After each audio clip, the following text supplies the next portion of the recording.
본방송에서 제공하는 부동산 정보는 투자 판단에 대한 참고 자료입니다. 방송에서 제공하는 부동산 물건의 가치, 가격 상승 및 가격 하락에 대해서는 방송사에서 보장하지 않습니다. 본방송은 간접 광고가 포함되어 있으며 방송에서 나오는 부동산 정보는 출연자와 경제적 이해관계가 있을 수 있습니다. 투자에 유의하시길 바랍니다. 본방송의 제작진 및 출연진은 방송통신심의위원회 규정을 준수합니다. 네, 안녕하십니까. 송승연의 집담의 송승연입니다. 지난 5일 한국부동산원이 발표한 주간 아파트 가격 동향에 따르면 1월 첫째 주 서울 아파트 매매 가격이 0.67% 하락해서 전주의 0.74%보다 하락폭이 줄었습니다.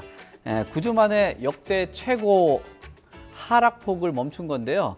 서울뿐만 아니라 전국 아파트값 역시 내림세가 축소가 됐고 또 이 같은 배경으로는 12월에 종합부동산세와 취득세 완화 등 각종 규제 완화 대책에 대한 영향이라는 분석이 나오고 있습니다.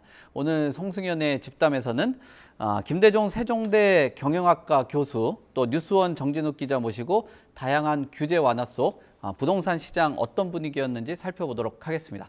자, 두 분 안녕하세요. 네, 안녕하십니까. 네, 안녕하세요. 네. 자, 2023년이 됐습니다.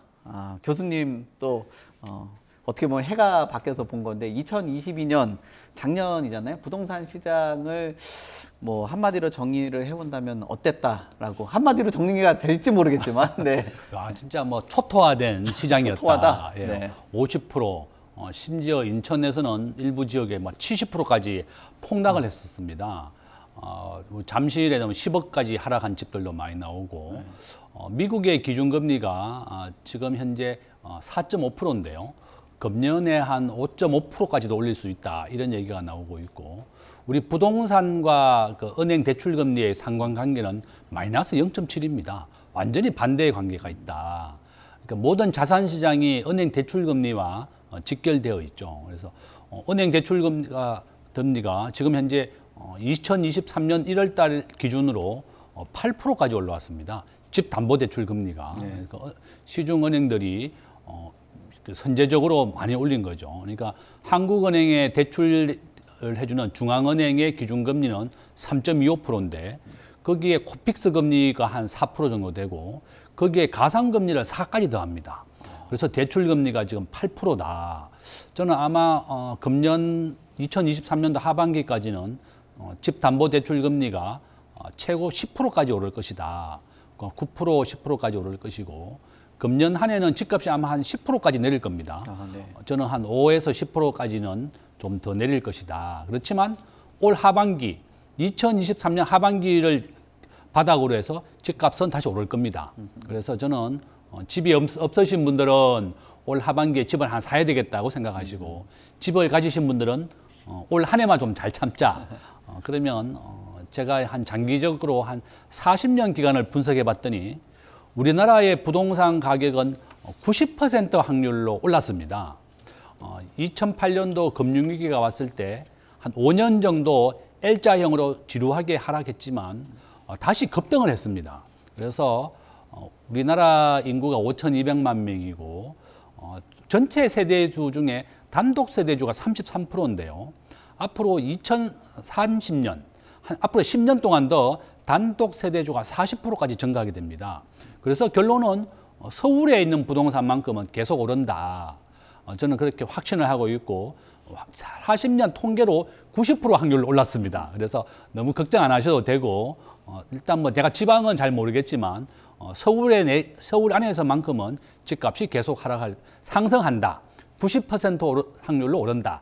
이렇게 자신 있게 말씀을 드리겠습니다. 네, 이렇게 확신을 해주셔서 말씀을 주셔서 시청자분들한테 뭐랄까 정확한 메시지가 전달한 게 아닌가라는 생각을 해보는데요.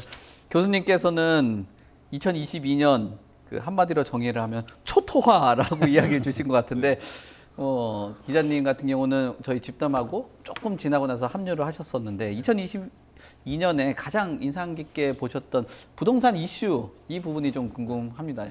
어제 교수님 말씀 드리니까 서울에 집 안 사갖고 지금 아, 네. 90%도 오른다는 건 그러니까. 지금 희망을 가지실 것 같은데 집탐구청.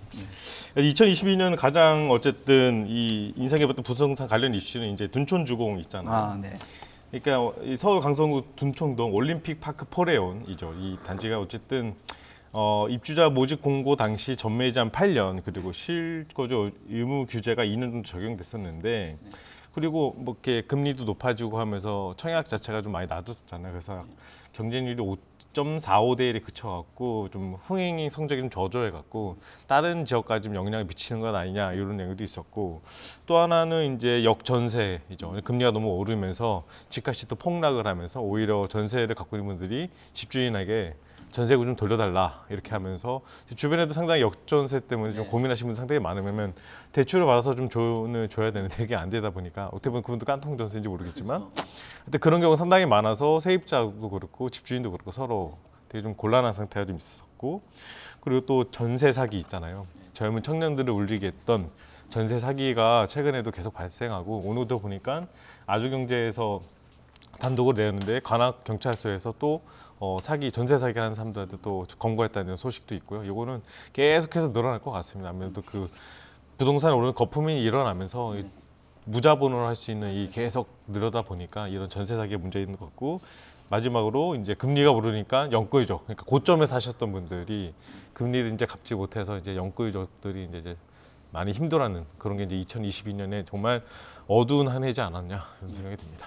그 역전세난하고 전세 사기 얘기 들어보니까 또 지역부 또 그 인천이라든지 네. 김포 이쪽 그런 일 많이 있지 않으세요? 네. 예전에 뭐 취재된 거 있으면 좀 비하인드 스토리라든지 이런 거 좀 주시면은 뭐 돌발적으로 제가 여쭤보는 거긴 한데. 그냥 이렇게 주변에 돌아보면 저점에 사신 분들 약 2017년도나 이제 한 16년도 이제 오를 때쯤 그 타임이 이제 살짝 이제 오려고 할 때쯤에 사셨던 분들은 지금도 송도에 계신 분들은 이렇게 피해가 크지 않아요. 왜냐면 그만큼 떨어지지 않았던 분들인데 네.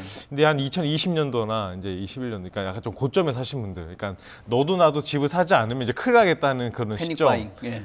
이 패닉 바잉 때 사셨던 분들 지금 완전 멘붕이 오셨죠. 그래서 그런 분들은 상당히 힘들어하고 또 금리도 계속 오르고 있는 상황 그리고 아까 교수님께서 말씀하신 대로 미국이 계속 금리를 올려가는 그 기조 때문에 정말 월급을 받으면 다 그대로 줄 수밖에 없는 정말 다 그러던 얘기 하잖아요. 내 집 아니라고 은행집 이런 얘기를 하잖아요.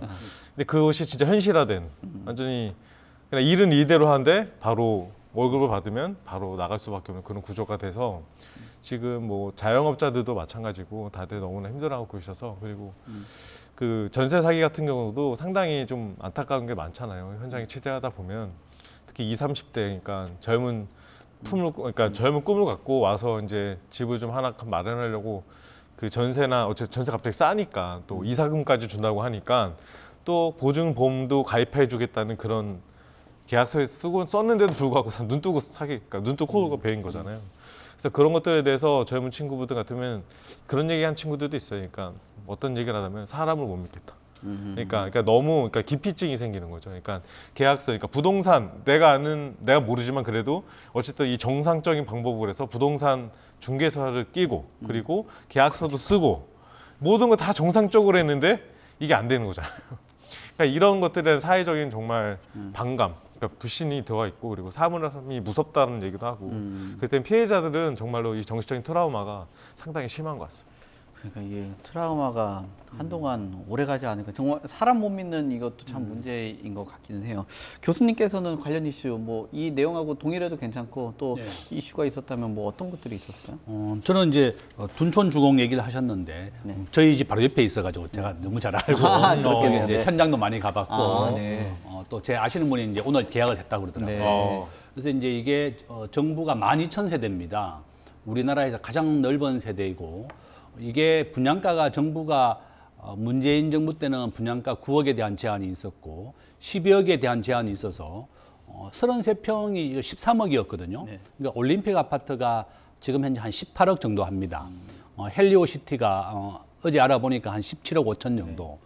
잠실에 있는 집들은 최고 한 27억까지 하다가 지금 한 20억 내려왔으니까 최고 한 7, 8억에서 10억 정도 내렸습니다. 그런데 이 둔촌주공이 13억에 분양을 했기 때문에 올림픽 아파트 바로 옆에 단지입니다. 한 5억 정도 싸죠.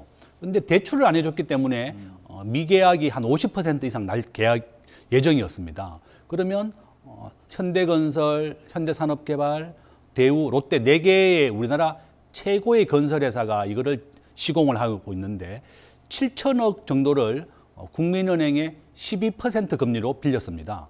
프로젝트 파이낸싱으로. 그런데 이거 만기가 1월 19일이에요. 계약하고 이틀 뒤였는데 만약에 분양 계약률이 50% 이상 떨어진다 그러면 굉장히 큰 위험한 상황에 놓였기 때문에 정부가 계약을 하는 그 전날 규제를 해버려서 야 정말 놀라운 뉴스였습니다. 저는 많은 사람들이 청약을 포기하고 대출이 안 되고 이런 것 때문에 청약을 안 넣는 사람들도 많았고 또 청약 안 넣는 사람들 불만이 많았죠. 정부의 정책은 일관성과 예측 가능성을 가져야 되는데 정부가 계약 전날 그걸 해제해버리면 어떡하느냐.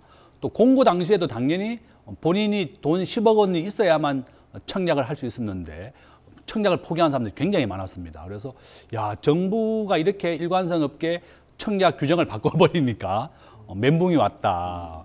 저는 그렇게 보고 있고 정말 가장 큰 피해를 입은 사람들은 빌라왕으로부터 피해를 입은 사람이죠.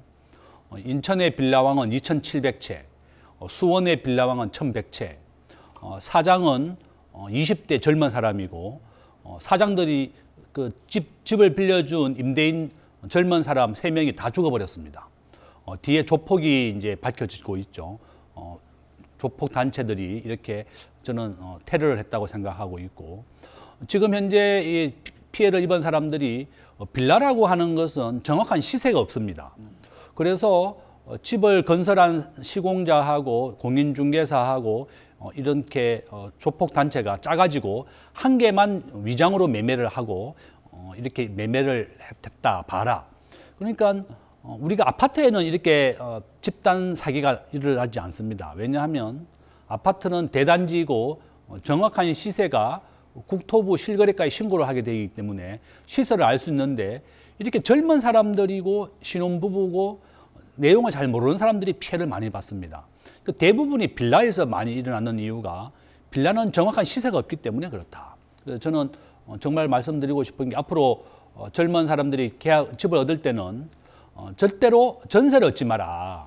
월세로 얻어라. 그죠? 우리나라에서 최저 임차 보증금이 방 한 개당 한 2천만 원 정도 됩니다. 그래서 전세를 얻지 말고 보증금을 한 2, 3천만 원 정도 해서 월세로 계약을 해야 되겠고 두 번째는 최근에 대법원에서 어제 판결이 하나 났습니다. 내가 등기부 등본을 안 떼서 부동산 사기를 당한 경우가 인천에 많이 발생했는데 우리가 계약자와 공인중개사의 5대5 책임을 물었습니다. 직접 계약한 젊은 사람 신혼부부에게 60%의 책임이 있다고 대법원이 판결을 했어요. 이와 같이 이게 우리나라에서 등기부 등본을 발급하는데 1,000원밖에 안 듭니다. 1,000원만 있으면 등기부 등본을 발급할 수가 있고 등기부 등본상에 그 집이 허가받은 집인지 대출이 있는 집인지 세금이 연체되어 있는지 다 알 수가 있습니다. 최소한 기본적으로 등기부 등본을 꼭 확인해라. 그 다음에 세 번째는 빌라를 가급적이면 얻지 말고 월세를 얻어야 되겠고 등기부 등본을 확인해야 되겠고 또 더 중요한 것은 부동산을 꼭 한 군데만 가서는 안 되겠고 최소한 6군데는 가라. 3군데에 가서는 내가 이 빌라를 팔겠다고 얘기하고 또 3군데에 가서는 빌라 사겠다고 얘기해서 정확한 시세를 파악을 하는 겁니다.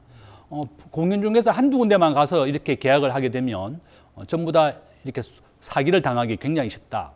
절대로 우리가 사기를 당하거나 속지 않아야 됩니다. 내가 속고 사기를 당하면 남을 원망하게 되거든요. 그래서 가급적이면 사람을 믿지 마시고 등기부 등본을 꼭 본인이 확인해라. 이렇게 몇 가지 전세 사기를 피하는 법에 대해서 말씀드립니다. 네. 참 이게 그 전까지만 해도 2022년 뭐 보완이 되고는 있지만 허점들이 이렇게 많았었던 것 같아요. 그래서 점점 23년에는 규제가 완화가 되면서 이런 허점들도 보완이 될 수도 있다라고도 보여지고 또 어떤 뭐 시장의 자율성이라든지 이런 것들이 좀 저해받았다는 평가들도 많았기 때문에 좀 변화가 있는 것 같은데 2023년도는 주요 내용들이 어떤 것들이 좀 변하고 있나요? 네, 요 항목은 저희 PD님께서 이건 꼭 알려줘라 이렇게 한 게 아, 7가지가 예. 됩니다. 그렇죠. 조금 시간이 걸리겠지만 7가지 설명해 드리겠습니다. 네, 아마 붙어서 나가지 않을까 생각은 드는데. 네. 첫 번째는 특례보금 자리론이 출시가 됐어요. 네. 이건 뭐냐면은 안심전환 대출이나 그다음 적격 대출 그리고 보금 자리론을 하나로 통합한 상품인데 주택 신규 구매와 대안 구분 없이 주택 가격은 9억 원 그리고 네. 대출 한도는 5억 원을 확대하고 소득 요건은 폐지가 됐습니다. 그리고 다주택자 LTV가 30% 적용이 되는데요. 이 규제 지역 내 다주택자의 주택담보대출 금지 조치가 해제가 됐고 그리고 서울 전 지역과 경기도 과천 그리고 성남, 하남, 광명 등 부동산 규제 지역에서 다주택자도 집값의 30%까지 주택담보대출이 가능해졌습니다. 세 번째는 생활안정 임차보증금 반환 목적으로 주택담보대출 규제가 완화됐는데요. 이 생활안정 목적 주택담보대출에 적용되었던 대출한도 2억 원이 폐지가 됐고 15억 원이 초과된 아파트에 대한 임차보증금이 반환됐고 반환 목적의 주택담보대출도 가능하게 됩니다. 그리고 재건축 안전진단 기준이 완화됐습니다. 이건 모두 다 아시다시피 1월부터 안전진단 평가 때 구전 항목에 대한 가중치가 50%에서 30%로 축소가 됐습니다. 그래서 주거 환경과 설비 노후도 비중 30%로 확대가 됐고요. 이 구조적으로 안전하다는 평가를 받아도 주민들이 생활에 불편을 느끼면 재건축이 가능합니다. 다음은 무순위 청약 거주적 요건이 폐지됐습니다. 1월부터 무순위 청약 신청 자격이 현행 해당 시군구에 거주하는 무주택자에서 무주택자로 요건이 완화됐고 그리고 규제 지역 민간 분양 청약 가점제가 좀 개편이 됐습니다. 그래서 4월부터 투기과열지구 중소형 면적 전용 85제곱미터 이하 청약 때 추첨제 신설에 부양가족이 적고 무주택 기간이 짧은 청년층의 당첨 기회가 확대됐고 또 규제 지역 내 60제곱미터 이하 주택은 가점 40% 그리고 추첨 60% 그리고 60제곱미터 초과 그리고 85제곱미터 이하 주택은 가점 70% 그리고 추첨 30%를 적용합니다. 이 마지막으로 아파트 관리비 공개 대상이 확대되는데요. 공개주택 관리비 의무 공개 대상이 종전 100세대 이상 공동주택에서 50세대 이상으로 확대됩니다. 네, 아주 읽느라 고생 많으셨습니다. PD님 했습니다.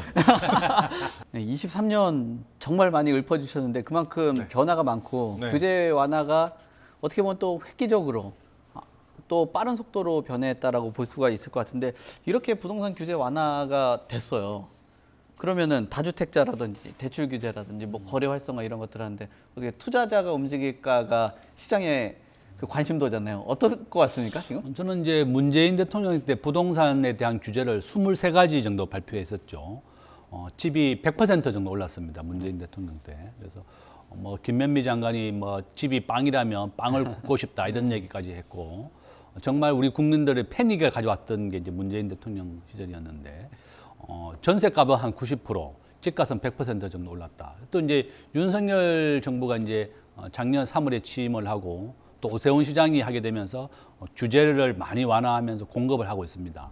그런데 집값의 지금 가장 큰 하락의 주범은 바로 은행 금리입니다. 은행 금리가 7%, 8%를 넘어서게 되면 집값이 오르는 상승폭보다 은행 이자가 더 올라가거든요.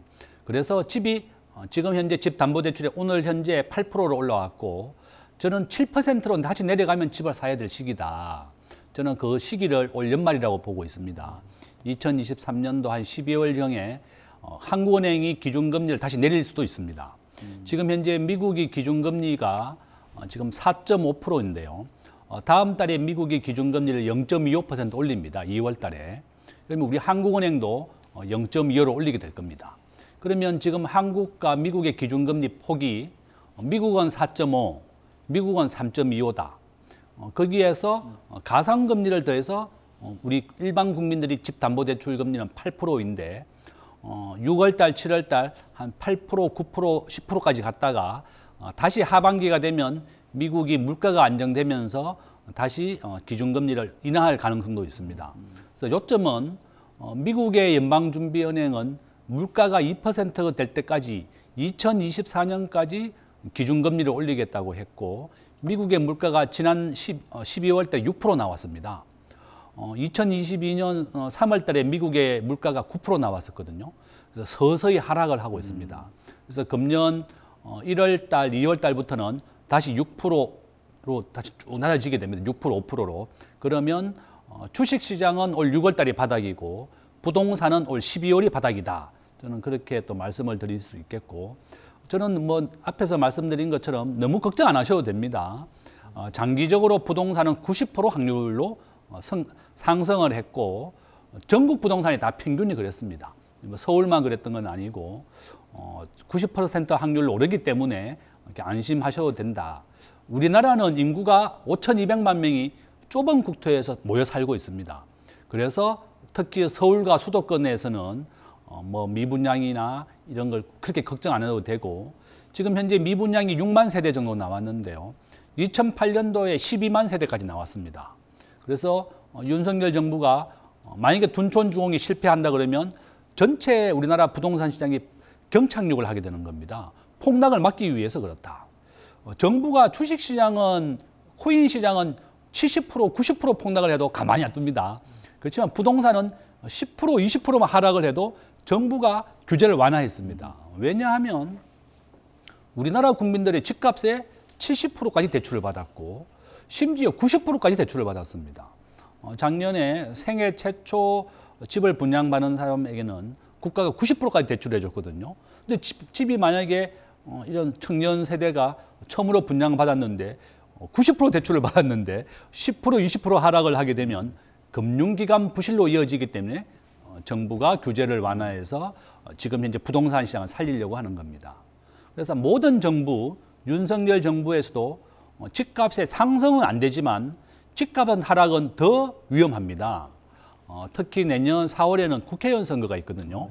그러니까 또 국회의원 선거도 앞두고 있고 정치적으로 굉장히 중요한 이슈가 많기 때문에 부동산 가격을 무조건 방치할 수는 없습니다. 그래서 풀 수 있는 규제는 상당히 많이 풀었고 앞으로 아직 한 30%의 규제가 아직 남아 있습니다. 세대주에 대해서만 청약을 할 수 있는데 이명박 정부 시절에는 세대원도 부동산 청약을 하게 만들었었고 2008년도에는 5년간 집값이 L자형으로 하락했었거든요. 그러니까 아마 내년 4월에 국회의원 선거를 앞두고 있기 때문에 정부가 부동산 시장이 더 하락한다 그러면 남아있는 규제도 더 풀어서 최소한 현상 유지는 시키려고 할 것이다. 그러면 가장 중요한 것은 은행 금리다. 8%에서 언제 다시 하락하는지를 잘 지켜보는 것이 가장 중요한 포인트다. 이렇게 말씀을 드립니다. 네, 결국은 투자자들이 이제 금리 인상 추이라든지 8에서 이제 7 정도 내려오는 그 시기를 말씀을 주신 것 같습니다. 그리고 앞에 우리가 2022년에 이슈 이야기를 했던 것 중에 혹 언론에서 이제 둔촌주공 살리기다 뭐 이런 얘기들도 나왔었거든요. 그게 가장 살리는 것 중에 뭐 여러 요인들도 있겠지만 가장 크게 작용을 하는 게 그 전매 제한 기간을 축소를 한다든지 실거주에 대한 의무 이런 것들이 거의 폐지되는 분위기 이런 것들이 있는데 시장에서는 반응이 좀 있습니까? 일단 둔촌주공 쪽 얘기 들어보면은 그러니까 전매기한 축소에 중도금 대출까지 좀 완화가 됐잖아요. 그리고 이 죽죽, 이 또 전국구도 가능해지면서 계약 문의 전화가 20에서 30% 정도 뛰었다. 그래서 어느 정도 시장 진짜 좀 그러니까 찬반해 보던 그때 그러니까 발표하기 전과는 좀 다르다. 분위기가 좀 따뜻하다. 이렇게 얘기를 많이 하고 있고. 이렇게 정부가 이제 신년 업무 3일날 신년 업무 2거래 있잖아요. 어쨌든 서울, 강남 3구하고 용산 외에는 규제적 해제했고, 이거 민간 택지 분양제 적용적 해제했고, 그리고 전매 제한 기간 단축했고, 실거주 의무 폐지했고, 중도금 대출 보증 분양가 상한 기준 폐지했고, 다주택자는 무줍줍, 그러니까 무순위 청약 허용해줬고, 이 줍줍 거주력 요건 폐지 등을 발표했잖아요. 그래서 어느 정도 이 분양시의 소폭 회복세, 그러니까 지금 정부가 어쨌든 이 부동산 살리고 CPR 계속 하고 있는데 살짝 이제 숨이 살짝 돌아오려고 허덕허덕 되는 그런 상태이지 않을까라는 생각이 들어서 이 둔촌 같은 경우도 계약 분위기가 상당히 늘고 있는 것 같아요. 아까 교수님께서도 지인분도 계약했다고 하시는데 이게 계약이 어느 정도 계속 지나고 있는데 문의가 계속 이어지고 있고 또 예약이 꽉 차갖고 지금 예약이 찾기 힘들다면서 이게 전에 비해서 좀 계약 성사 기대감이 좀 많이 높아졌다 그런 얘기도 있고 어쨌든 그러니까 이 줍줍 요건에 해당 관련 지역이 이렇게 전국구로 늘어나는 정도 근데 시장에서는 효과적으로 좀 반영될 것이다 그런 기대감도 있고 뭐 자기들끼리 얘기하는데 분양시장에 어제 인공호흡기를 달아줬다 뭐 이런 표현도 하더라고요. 그래서 어느 정도 정부가 이 부동산 시장을 살리기 위한 그런 대책들이 어느 정도 이 조금 살짝 이 활기를 넣어주고 있는 그런 모양새를 보이고 있고, 하지만 이 매매 시장은 좀 아직까지도 좀 얼어붙은 상황, 왜냐면 금리가 아직 높기 때문에 이 집을 사기 위해서는 대출을 받아야 되는 그런 현실적인 문제나 그런 것들이 또, 그리고 이 심리가 있잖아요. 계속 떨어진다는 그런 네. 심리가 아직까지 팽배해 있기 때문에 어느 정도 지금 버티는, 지금 다지는 상황이어서 나중에 이제 올라가는, 그러니까 12월 때쯤에서는 어느 정도 좀 상황이 반전될 거라 얘기하셨으니까 그때가 시점일 것 같은 생각이 듭니다. 네. 매매 시장은 완전히 아직 여전히 차가운 것 같고, 아까 지인분 얘기도 사례로 이야기를 해줬지만 둔촌 같은 경우는 산소 호흡기를 달았다라고 표현했었잖아요. 근데 둔촌주공이 항상 어떤 최근에 부동산, 특히나 이 분양시장 안에서 바로미터인데, 이런 곳에서 계약률이 올라간다라고 하면 앞으로 신규 분양단지라든지 그다음에 앞으로 열릴 그런 분양단지 같은 경우 계약률이라든지 또 뭐 분양 뭐 이런 것들이 좀 속도를 낼 수 있을까요? 어떨까요? 늘어날까요? 저는 뭐 상당히 많이 개선될 거라고 봅니다. 네, 네. 그런데 이제 둔촌 주공 같은 경우는 중도금 대출이 전액 안 되었습니다. 네, 맞아요. 분양가 13억 중에서 계약금 12억이 넘었기 때문에 포기하려는 사람들이 굉장히 많았는데, 계약금 20%가 내면 모든 아파트 분양에 대해서는 정부가 대출을 다 해주기로 했습니다. 아마 그래서 그런 규제를 완전히 풀었기 때문에 분양 시장은 많이 이제 도움이 될 것이다, 그렇게 보고 있고, 당초에 전체 미분양 되는 확률이 한 50% 정도 예측됐는데, 지금 현재 18평이나 13평이 있습니다. 둔촌 주공에. 그런 거 한 5%를 제외하고는 전부 다 분양이 계약이 완료될 것이라고 보고 있고, 후순위 후보자를 5배 뽑아놨습니다. 500배, 500%. 그러니까 100명을 뽑았다 그러면 500명을 후보로 지금 되어 있기 때문에 제가 생각하기에는 미분양 없이 거의 완판될 것이다. 그래서 앞으로 분양 시장을 하시는 건설회사나 시행사들은 최소한 주변 시세보다는 30% 이하 가격이 제일 중요합니다. 지금 중도금이라든지 계약금을 빌려서 은행에서 하려고 그러면 지금 대출 금리가 최소한 7에서 8%입니다. 그래서 이러한 계약을 많이 올리기 위해서는 주변 시세보다 최소한 30% 이상 저렴하게 분양을 해야 되겠고, 또한 중도금을 당연히 전액 대출을 해줘야 되겠죠. 이자는 내더라도. 그래서 결론은 지금 현재 둔촌 강동구라든지 광명 지역에 보면 주변 시세보다 가격이 저렴한 곳은 완판을 했지만 주변 시세와 비슷한 분양 가격을 했다 그러면 다 미분양이 나고 있습니다. 그래서 최소한 계약하는 사람들이 최소한 20-30% 이익을 낼 수 있도록 여지를 두고 분양가를 다운시키는 것이 가장 중요하고, 또 내 집을 마련해야 되겠다 싶은 분들은 꼭 분양 시세보다 한 30% 저렴하다 그러면 좀 안심하고 서울 지역에서는 계약을 해도 좋다, 저는 그렇게 봅니다. 네, 결국은 둔촌주공은 둔촌주공 나름대로의 그 역할을 했는데, 앞으로 신규 분양 같은 경우는 분양가가 30% 정도는 시세보다 싸야 된다라고 이야기를 하셨어요. 근데 앞에 뭐 둔촌주공 같은 경우는 강동구에 속해 있고 서울의 전 지역이 웬만한 데는 다 해제가 됐는데 강남 3구하고 용산만 빠져 있단 말이에요. 이 규제 지역 안에서 전면 앞으로 뭐 해제라든지 뭐 내용이라든지 변화 뭐 이런 것들이 뭐 감지가 되고 또는 시장에서 예측되는 것들이 어떤 것들이 지금 뭐 주류를 좀 이루면서 얘기가 나오고 있나요? 어쨌든 이 부동산 쪽에서 관심이 가셨던 분들은 그동안 틀어막았던 거, 문재인 정부 때 틀어막았던 걸 어쨌든 풀었다니까, 자유시장 경제에 맡기는 이런 분위기로 가면서. 근데 저희 또 한켠으로는 너무 좀 늦게 푸는 거 아니냐. 왜냐면은 정권이 어쨌든 바뀌자마자 많은 사람들이 이거를 바로 풀기를 원했었는데, 이런 것들이 어쨌든 또 집값이 올라가면 또 불안해다는 그런 상황이기 때문에 그걸 바로 풀지 못했잖아요. 근데 지금 상황이 너무 악화되고, 이게 집값이 떨어진 것이 원하지만 그래 너무 급격하게 떨어지다 보니까 이제 전매제 강남 3구가 용산을 제한 규제 전면제를 해제했고 뭐 이런 것들을 발표를 했는데, 어쨌든 이 전매 제한 기간이 이제 8년에서 10년이었거든요. 1년에서 3년으로 줄어들었고, 그리고 실거주 의무 역시 폐지가 되면서 매매 및 전세가 모두 가능해졌고, 그리고 근데 서울 대부분적인 규제를 벗어나면서 약간 2016년 문재인 정부 정권 들어온 지 6년 만인 거예요, 이게. 그래서 어쨌든 그 6년 동안 틀어막았던 거를 풀어줬다는 거에 의의가 있고, 그리고 이제 규제가 이제 과감하게 완화된 정책에 가면서 일각에서는 요 얘기가 나오기 시작했습니다. 토지거래 허가구역 해제에 대한 기대감을 보이고 있습니다. 이 토지거래 허가 구역이 이게 1979년 처음 도입된 규제인데요. 이 토지 투기적인 거래가 성행하거나 성행을 우려가 있는 지역에 지가가 급격히 상승하거나 상승할 우려가 있는 지역에 땅 투기를 방지하기 위해 설정한 구역을 말합니다. 그래서 기본적으로 정부 또는 지방자치단체가 지정하는 정부 정책 기조에 따라 재설정되기도 하고 해제되기도 합니다. 하지만 이 간신적인 강남구 비롯해 영등포나 뭐 여의도나 양천구, 목동 이런데 재개발 재건축 한창 추진되고 있는 지역들인데요. 그래서 이런 부분도 지금 기대감이 정부가 다음 카드는 요것도 꺼내지 않을까라는 생각도 많은 기대감을 갖고 있고요. 그래서 이 부동산이라는 이런 것 자체가 아까 교수님께서 말씀하신 대로 이게 하나가 잘못되면 연쇄적으로 지금 PF까지 해서 지금 금융권까지 해서 나라 전체가 어떻게 보면 IMF 때보다 더 심각하게 될 수도 있기 때문에 정부가 이런 것들을 사항을 봐가면서 얘기를 하더라고요. 그래서 이 정부 발표가 났을 때 원희룡장이라는 그 라디오 방송에 김현정 유튜시던가 그 라디오가 이런 얘기를 하더라고요. 그러니까 이 강남 3구하고 이런 용산구는 왜 제외했냐 그러니까 그거에 대해서는 섣불리 얘기는 하진 않겠습니다. 하지만 웬만한 분들도 아실 겁니다. 이런 얘기를 하더라고요. 그래서 어쨌든 이 지금의 정부가 이 정부 규제, 그러니까 규제를 풀어온 거에 대해서 좀 더 원하지 않는 방향이니까 그만큼의 속도감이 안 나면 또 다른 뭔가 카드가 나올 것이다라는 지금 기대감은 나오고 있습니다. 네.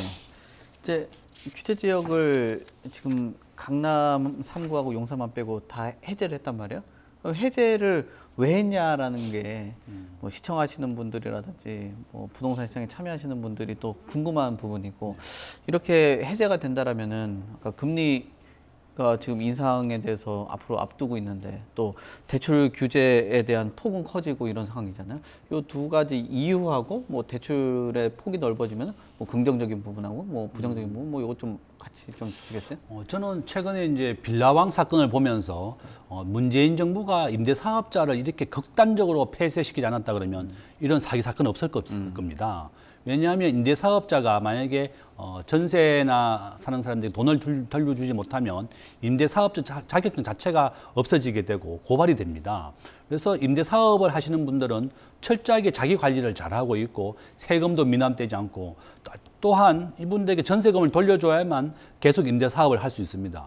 그래서 너무 극단적으로 임대사업과 관련된 규제를 완전히 막아버렸죠. 그러니까 아파트를 가진 사람들은 전부 다 중간에 다 팔아버렸고 빌라로 임대사업 하시는 분들도 전부 다 종부세를 폭탄을 맞게 되면서 팔게 되었습니다. 그래서 저는 어떠한 정부의 정책이라고 하는 것은 항상 정책의 일관성, 예측 가능성을 가져야 되는데 임대사업을 처음에는 하라고 권하더니 갑자기 또 임대사업을 금지시켜버려서 우리 국민들이 정말 큰 혼란을 가져왔습니다. 임대사업 하시는 분들이 나쁜 시각으로 봐서는 안 된다. 우리나라는 전체 시장에서 공공이 분양하고 있는 공공의 임대시장, 정부가 하는 그 시장 비율은 16%밖에 안 됩니다. 전부 다 민간이 이렇게 임대시장을 조성해 왔는데 거기에 대해서 갑자기 철퇴를 가하고 나쁜 사람으로 몰아버리니까 이런 대혼란이 가져왔고 저는 이런 임대사업자가 유지됐다 그러면 이런 빌라왕, 전세왕들이 나타나지 않았을 것이다 그렇게 생각하고 있고요. 두 번째는 정부가 이렇게 규제를 해제하는 이유는 뭔가 하면 이런 임대 시장을 돈을 가진 사람들이 이렇게 미분양이라든지 또 임대를 하기 위해서 집을 사줘야 됩니다. 네. 그래서 이제 우리가 부자가 되기 위해서는 베푸는 마음으로 살아라 이런 말이 있습니다. 무슨 말인가 하면 문재인 대통령 시절에 집이 없어가지고 집값이 폭등할 때는 내가 집이 2개 있는 사람은 우리 집 없는 사람들이 집을 너무 사고 싶어 하니까 내가 하나 팔아줘야 되겠다 이렇게 팔아야 되는 거고 지금은 집을 전부 다 못 사서 지금 못 팔아서 난립니다. 그러면 부동산이 폭락하고 있으니까 집을 못 파는 사람들을 위해서 내가 하나 사줘야 되겠다 이런 마음을 가지면 다시 집이 오르게 되는 겁니다. 그래서 우리가 부자가 되고자 한다면 우리나라에서 상위 1%의 부자의 기준은 30억입니다. 순자산 기준으로 부채를 빼고 30억이고 평균 1% 부자가 한 55억 정도 됩니다. 그래서 저도 이제 우리 학생들한테 부자가 되도록 노력해라. 우리가 대한민국에 저 역시도 이제 부모님이 너는 좀 가난하게 살아라. 뭐 청빈하게 살아라. 이렇게 많이 교육을 시켰어요. 그런데 이제 유대인들은 보니까 부자가 되라고 교육을 시키더라고요. 부자가 되어서 좋은 일을 많이 하고 가난한 국민들을 위해서 살아라. 그래서 저도 우리 어머니한테 내가 저도 가난한 국민들을 위해서 살고 싶습니다. 과거에 그런 얘기를 했더니 우리 어머니는 너나 좀 잘 살았으면 좋겠다. 좀 거지같이 살지 말고 좀 잘 살아라. 이렇게 얘기하시는 거예요. 그래서 저는 요점은 지금 현재 집 미분양이라든지 이렇게 어려운 상황에 놓여 있는데 정부 정책을 잘 따라서 오히려 집을 정부가 사라고 지금 권하고 있지 않습니까? 그러면 정부 정책을 잘 따르고 내가 베푸는 마음으로 산다 그러면 지금은 집을 하나 사야 되는 시기인데 아마 저는 그 앞에서 말씀드린 것처럼 집 담보 대출 금리가 7%로 다시 내려오는 시점이 좋은 투자의 기회가 될 것인데 그것이 바로 올 연말이다. 저는 그렇게 말씀드리겠습니다. 네. 아까 그 임대사업자 관련해서 이야기 주셨는데 참 이게 보통 정부나 정권이 바뀌고 나면 혜택을 줬다 뺏기는 경우가 있었는데 한 정부 안에서 임대사업자 장려했다 갑자기 폐지하는 건 참 좀 의외이긴 해요. 네. 그 올해 역시나 내 집 장만 얘기를 하시는데 올해 청약제도 이것도 좀 읊을 게 많으시죠? 네. 뭐 얘기할 거 좀 준비 좀 잘 하셨습니까? 시청자분들한테 좀 얘기를 해주셔야 될 것 아까 같은데. 말씀드린 거하고 좀 비슷한데요. 네. 이 투기 가해주고 중소형 아파트가 이제 추첨제로 바뀌죠. 그래서 투기 중소형 아파트에서 무조건 가중제가 100%였는데 전월문제에 따라 추첨제가 신설이 됐습니다. 전월문제 60제곱미터에서는 가점제가 100%에서 가점이 40% 그리고 추첨이 60% 그리고 60제곱미터에서 85제곱미터 이하에서는 가점제가 100%에서 바뀐 것이 가점 70%, 추첨이 30% 그리고 85제곱미터 초과한 것은 가점 80%, 추첨 20% 이렇게 바뀌었고요. 그러니까 중소평에서 추첨제가 새로 생긴 대신 가점과 추첨이 50% 동일했던 85제곱미터 초과의 중대형 평이 오히려 가점제를 80%로 높이는 방안을 선택했습니다. 이 개편은 2023년, 그러니까 올해 4월부터 시작이 되지만 대부분 이제 규제적으로 좀 푸는 상태라서 이 청약제도 어떻게 좀 적용될지는 좀 더 생각을 해볼 문제이고요.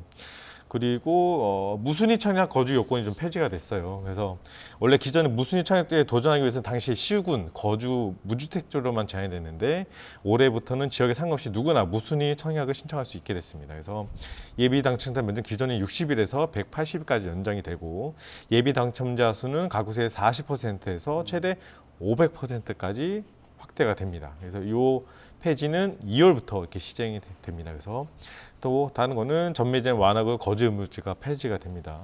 그래서 수도권의 그 최대 10년던 전매 제한을 공공택지나 규제 지역은 3년, 그리고 과밀 억제 권역은 1년, 그리고 기타는 6개월이 되고요.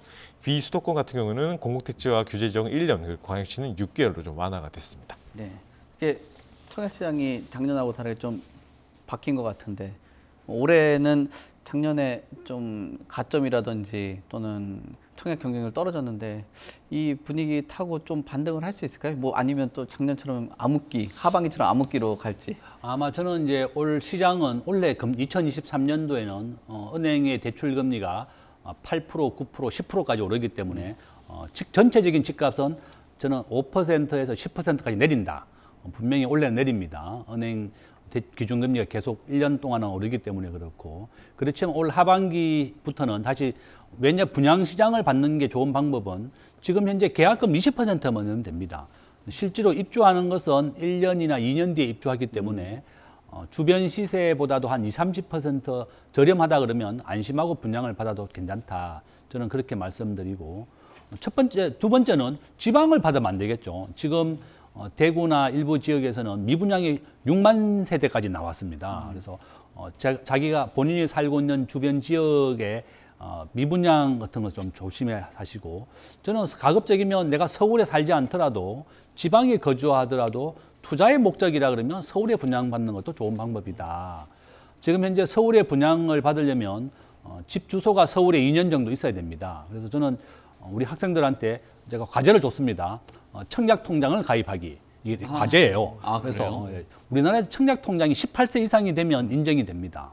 그래서 고등학교 2학년부터 청약통장을 넣어야 되는 거죠. 그래서 여러분 자녀가 고등학교 2학년이 되면 청약통장을 넣어서 매월 10만 원씩 넣어주시고 두 번째는 청약통장의 인정회차가 고2부터 인정이 됩니다. 18세부터 인정이 된다. 그래서 자녀들이 있다 그러면 다 18세부터 청약통장을 넣어서 매달 10만 원씩 넣어주시고 그 다음에 LH공사나 SH공사의 회원가입도 과제입니다. 저는 이제 과제가 많이 있어요. 이제 부자가 되기 위해서는 청약통장을 넣기, 그다음에 LH나 SH 공사에 회원 가입을 해서 청년 아파트나 임대 아파트 분양에 대한 정보를 무료로 넣어줍니다. 이러한 부자가 되기 위해서는 공부를 많이 해야 됩니다. 그래서 이런 청약 제도를 열심히 해야 되고 또 주소가 서울에 있어야 되기 때문에 지방에 계신 분들은 꼭 가급적이면 자녀가 서울에 학교를 다니고 있다 그러면 가급적이면 주소를 서울로 옮겨줘라. 서울에 2년 이상 거주를 해야만 서울의 아파트 청약 자격이 있는 겁니다.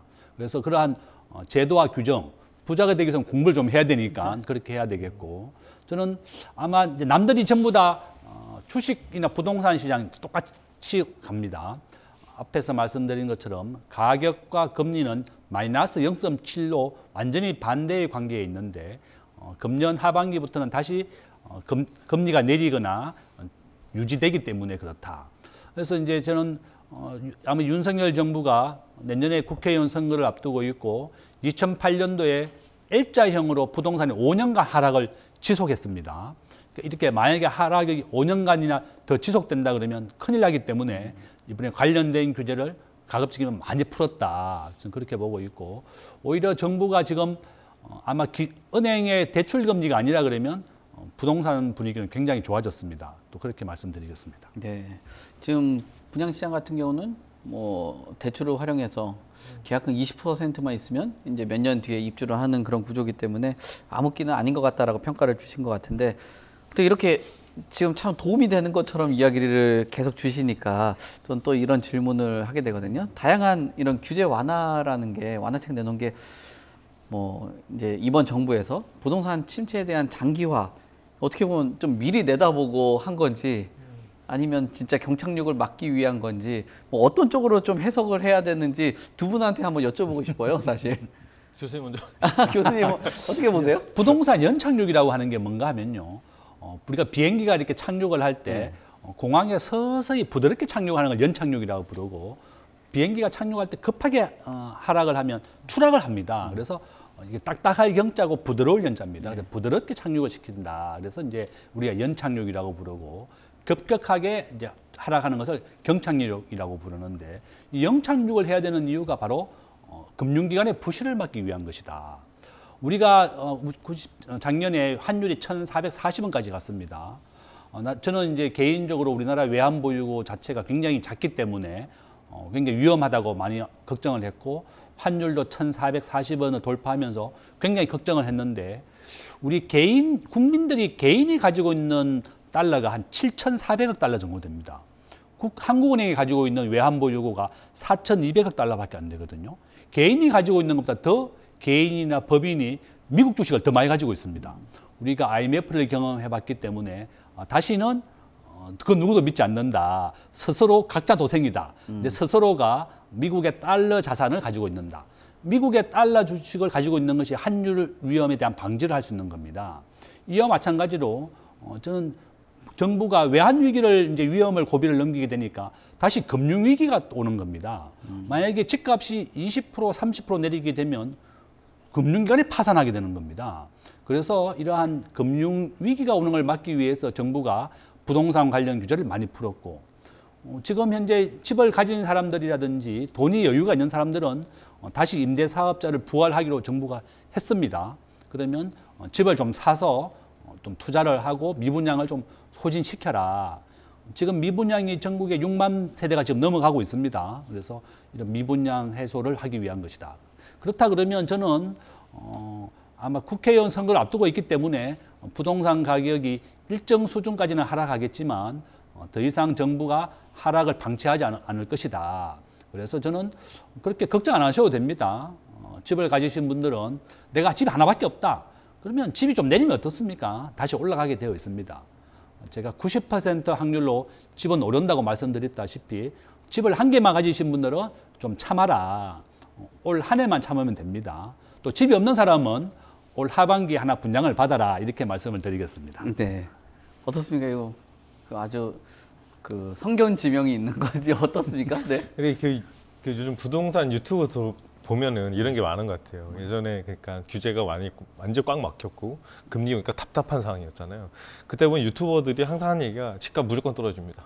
장담합니다. 그랬는데 이제 막 풀어지니까 이제 교수님처럼 이제 얘기하신 분들이 이제 다시 또 살아나기 시작했어요.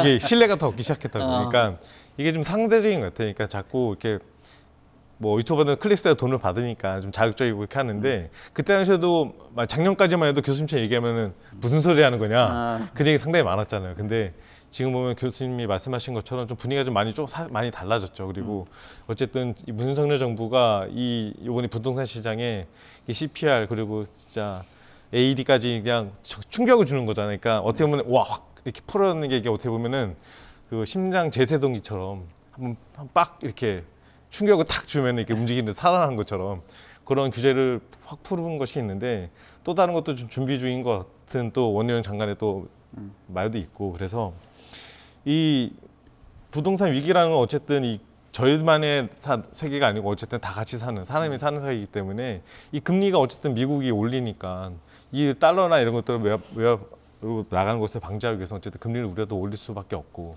그렇게 하다 보니까 또 한켠은 또 전쟁이 나서 원자재 값이 오르고 그러니까 여러 가지 안 좋은 것들이 다 모였던 것 같아요. 그리고 그때 당시에도 패닉 바이잉에 있어서 집을 안 사면 안 되는 그런 것을 했다가 다시 또 급격하게 완전히 떨어졌잖아요. 그러니까 그 부동산, 그러니까 시행사, 그러니까 건설사들도 이런 부분에 대해서 상당히 대비를 하지 못했죠. 그리고 금리가 오르니까 미분양이 속출하니까 결국에는 건설사까지 이제 주 도산될 수 있다는 그런 위험감이 빠졌고 그러면은 건설사에 돈을 대준 PF, 그러니까 은행권들도 문제가 생기고, 그러니까 다 연속적으로 지금 문제가 생길 것이고 결국에는 국민들이 그 세금을 또 다시 또 내야 되는 그럼 이 악순환의 반복. 그리고 어쨌든 이 건설사라든가 이런 것들이 망하거나 아니면 분양이 안 되면 또 세금도 안 고쳐지고 그럼 국가 재정적으로 다 전체적으로 문제가 생기니까 정부가 어쨌든 이 부동산 부분만큼은 아까 말씀대로 연착륙을 하기 위한, 그러니까 떨어지는 거에 대해서는 상당히 동의를 하나 이렇게,까지 급격하게 떨어지는 것은 무조건 그거는 아닌다라고 생각을 해서 지금 규제를 풀어서 어느 정도 경착륙을 하기 위한, 연착륙을 하기 위한 그런 방법을 만들어놨다 이렇게 판단합니다. 혹시 두 분의 의견을 들어보면은 결국은 이 경착륙이 아닌 연착륙을 위한 그런 방안이라고 보셔야 될 것 같긴 하네요. 아까 유튜버들 클릭수 얘기하는데 기자분들도 클릭수 예민하지 않나요? 저희도 클릭수 유명해요. 네. 네. 지금 오늘 뭐 전체적으로 이야기 나눠봤는데 또 이게 보통 한 해를 마무리하는 경우들도 있긴 해요. 하지만 오늘 청약제도도 얘기했고 여러 가지 뭐 규제 완화에 대해서 이야기를 한 것 같은데 올해 상반기 부동산 시장에 대해서 아까 연말쯤 되면은 집을 사도 좋은 타이밍이라고 말씀을 주셨잖아요. 그러면 대비를 어떻게 하고 있으면 좋을까요? 시청자분들한테 얘기를 좀 주시면 좋을 것 같아요. 저는 이제 집을 가지신 분들은 아마 은행 대출 금리가 지금 8%, 9%까지 오를 것이다. 미국이 기준금리를 다음 달에 0.25% 올립니다. 그러면 미국은 지금 4.5인데요. 5.2까지 올릴 겁니다. 5.25 정도까지 올릴 것이다. 올 하반기가 되면 0.25 정도 3번씩 올려서 5.25가 될 것이고 우리 한국은행에서는 기준금리를 아마 저는 미국과의 격차를 1% 이상 더 나게 하지 않을 겁니다. 그러면 지금 현재 우리나라가 3.25이기 때문에 0.25를 3번 정도 올리면 우리가 이제 4가 되는 겁니다. 저는 그래서 대출금리가 앞으로 한 1, 2%는 좀 더 오른다는 것을 대비해라. 그렇지만 지난 40년간 미국의 대출금리를 분석해 봤을 때요. 1981년도에 21%가 미국의 기준금리의 최고점이었습니다. 그때 폴 볼퍼라고 하는 미국의 연방준비은행 행장이었는데 그 당시에 카터 대통령이었습니다. 미국의 물가가 15% 나왔기 때문에 우리가 이제 인플레이션이라고 부르죠. 인플레이션은 이제 물가가 오른다는 걸 말하는 건데요. 물가가 오르는 이유는 뭐냐? 경제학에서 돈이 많이 풀렸기 때문에 물가가 오른다는 겁니다. 그러면 돈이 시중에 없으면 물가가 잡힌다는 겁니다. 미국이 코로나 때 2020년도에 코로나를 극복하기 위해서 전 세계에 6조 달러를 풀었습니다. 그러니까 돈이 너무 많이 풀려가지고 사람들이 물건을 사려고 하니까 물건값이 오르는 겁니다. 그래서 작년 3월 달에 미국의 물가가 9% 나왔습니다. 미국의 연방준비은행은 물가를 2%로 잡는 것을 목표로 했습니다. 그래서 앞으로 우리나라도 그렇고 미국도 그렇고 물가가 2% 될 때까지는 은행의 기준금리를 계속 올린다는 것을 명심하시고 지난달에 6%, 아마 이번 달에는 5%로 다시 낮아질 겁니다. 그러면 미국이 더 이상 기준금리를 올리지 않겠다 이런 이유죠. 그래서 너무 걱정하지 마시라.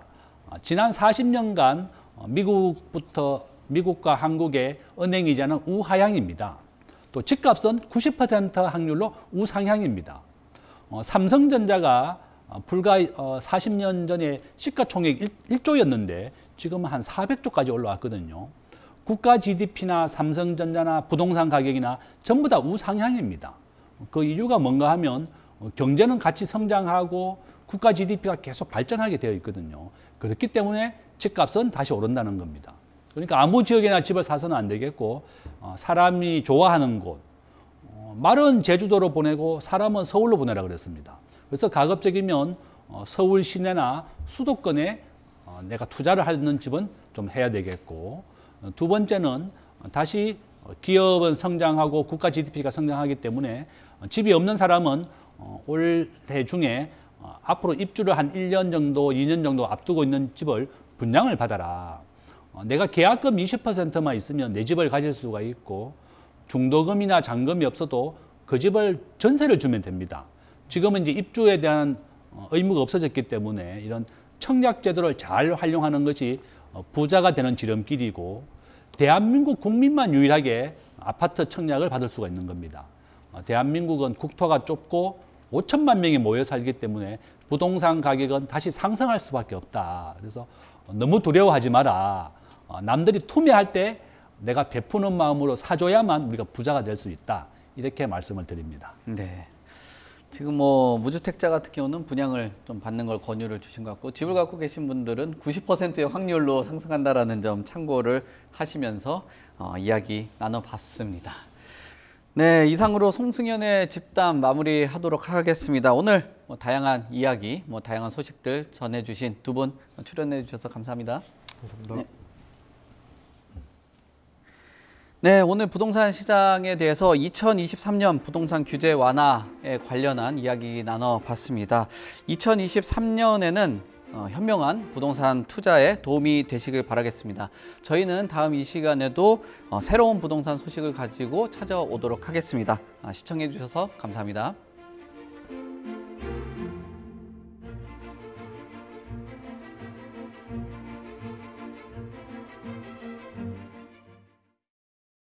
본방송에서 제공하는 부동산 정보는 투자 판단에 대한 참고 자료입니다. 방송에서 제공하는 부동산 물건의 가치, 가격 상승 및 가격 하락에 대해서는 방송사에서 보장하지 않습니다. 본방송은 간접 광고가 포함되어 있으며 방송에서 나오는 부동산 정보는 출연자와 경제적 이해관계가 있을 수 있습니다. 투자에 유의하시길 바랍니다. 본방송의 제작진 및 출연진은 방송통신심의위원회 규정을 준수합니다.